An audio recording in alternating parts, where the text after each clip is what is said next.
Je veux qu'on me foute la paix. Merci, c'est pas facile à trouver. Vous avez un emploi, monsieur Lebowski? Super, monsieur. Super. Pour le cinéma, monsieur Leblanc, pour le grand écran, pas pour la petite lucarne. C'est l'heure. C'est l'heure du... Critique du cinéma. Aujourd'hui, on va parler de la mer.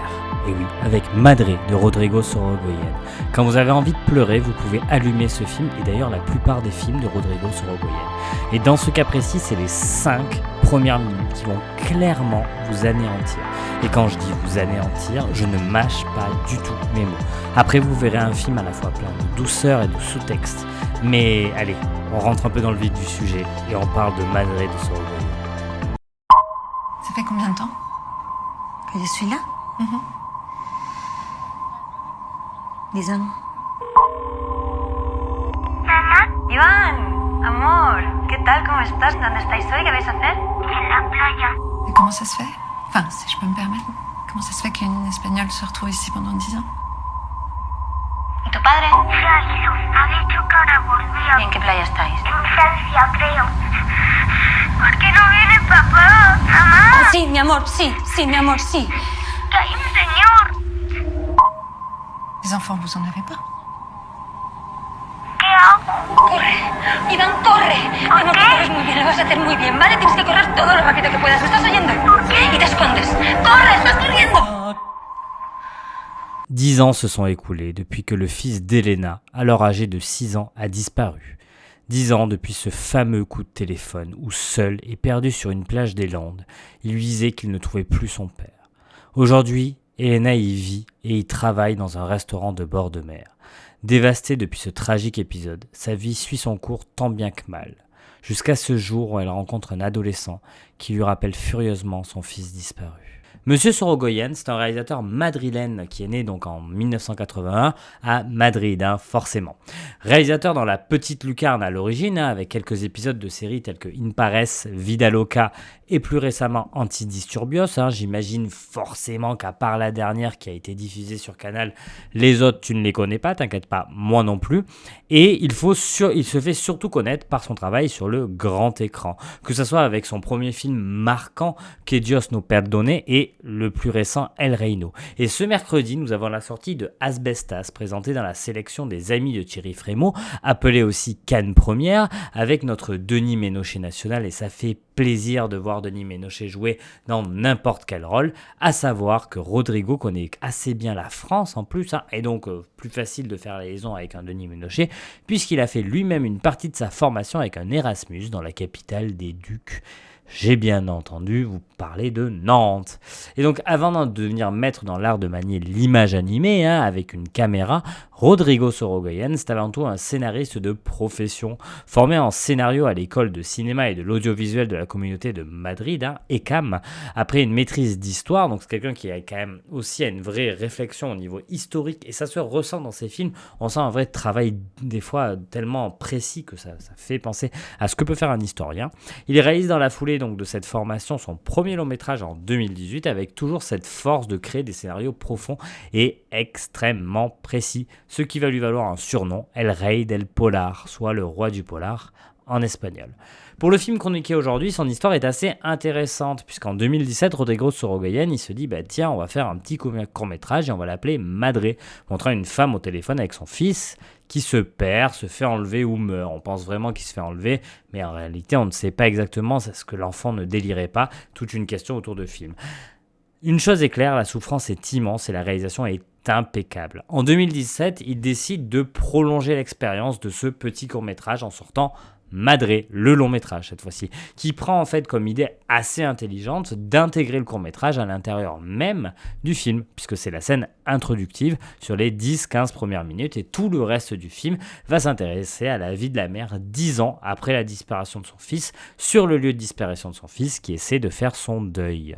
Avant de juger le long métrage complet, on va un petit peu parler de l'introduction, et donc comme je vous disais, du court-métrage. Donc ce court-métrage 2017, c'est une perfection. Et c'est un mot que je n'utilise pas souvent. Le reste du film peut avoir des défauts, des longueurs, mais ces 10-15 premières minutes sont parfaites. Autant au niveau de l'introduction de la femme, qui est montrée comme une seule personne, une mère un peu débordée qui, vu que son enfant est ailleurs pour quelques jours avec son père qu'elle a quitté, elle décide d'essayer d'avoir sa vie de femme, de voir des amis, etc. Et donc elle a cette envie de retrouver de la vie personnelle, mais elle est vraiment catégorisée comme une mère. Et ni une ni deux, quand elle essaie de s'en éloigner un petit peu, son rôle de mère est directement rattrapé, car son fils lui explique qu'il ne voit plus son père. Et là, c'est vraiment la performance de Marta Nieto qui est extrêmement bien soulignée par une mise en scène assez sobre, mais qui arrive à faire des mouvements assez incroyables. Et vraiment, ce rôle de Elena qui est juste sublime. On est clairement terrassé avec elle et le film peut se lancer dans un décor planté de manière assez incroyable. En plus de ça, il arrive en utilisant le hors-champ à nous développer énormément de choses. Le hors-champ, pour ceux qui ne savent pas exactement ce que c'est une technique en fait où on ne vous montre pas la chose, on vous la suggère. Ce qui est assez incroyable, c'est que dans cette scène-là, on voit quelque chose de visuel devant nous et pourtant, on a vraiment tendance à essayer de réfléchir à qu'est-ce qui se passe au niveau donc de la plage des Landes avec cet enfant et on a vraiment une création artistique et imaginative assez intéressante. Le film va donc se dérouler, comme je vous le disais, 10 ans après la première scène, dans le lieu de disparition du fils. Nous découvrons donc le monde derrière l'appel téléphonique, et la première bonne idée du film est de nous développer le tout par une lumière qui va alterner entre le terne et l'ultra-lumineux. Et cette alternance, c'est mieux qu'alternation, va vraiment se développer avec le personnage de Jean, qui est l'enfant qui rappelle à Elena en fait son fils, où quand il y a des passages avec Jean et la mère, il y a quelque chose de très lumineux entre eux, et les passages où elle est un peu plus seule, quelque chose de beaucoup plus terne. Ça montre vraiment la conscience d'Elena et l'alternation en elle-même du noir et du blanc en fait, tout simplement. Et même si vous avez peut-être l'impression qu'Elena n'est qu'une mère cherchant à retrouver son fils, le film vient clairement étayer cela de manière beaucoup plus différente, montrant une personne cherchant désespérément à faire son deuil, voire on voit un petit peu d'égoïsme en elle à certains moments, alors que quel acte plus altruiste que de retourner sur les pas où son fils a été pour le rechercher et de passer et de sacrifier sa vie pour ça. Mais clairement, on sent aussi qu'elle a une envie de revivre la vie que son fils n'a pas pu vivre. Bref, encore une fois, le sous-texte immiscé dans son scénario rend l'œuvre beaucoup plus profonde qu'elle pourrait n'y paraître dans un premier coup d'œil. Et c'est donc là que Madré parvient à nous développer toutes les nuances mère-fils, toutes les relations, les sentiments que peuvent donner une relation entre une mère et son fils, allant vers des extrémités clairement délicates, qui peuvent même être gênants par moments, et ça peut être une des limites du film, mais aussi vers des moments de connivence assez touchants. Si vous voulez un peu plus de détails, je vous propose une interview de Sorogoyen qui est disponible sur le site de Télérama, où il étaye un petit peu la chose. Une partie est gratuite, une partie est payante, mais déjà la partie gratuite est assez intéressante. Il nous explique clairement qu'il a voulu détailler ces nuances et que c'est même l'essence même de son film.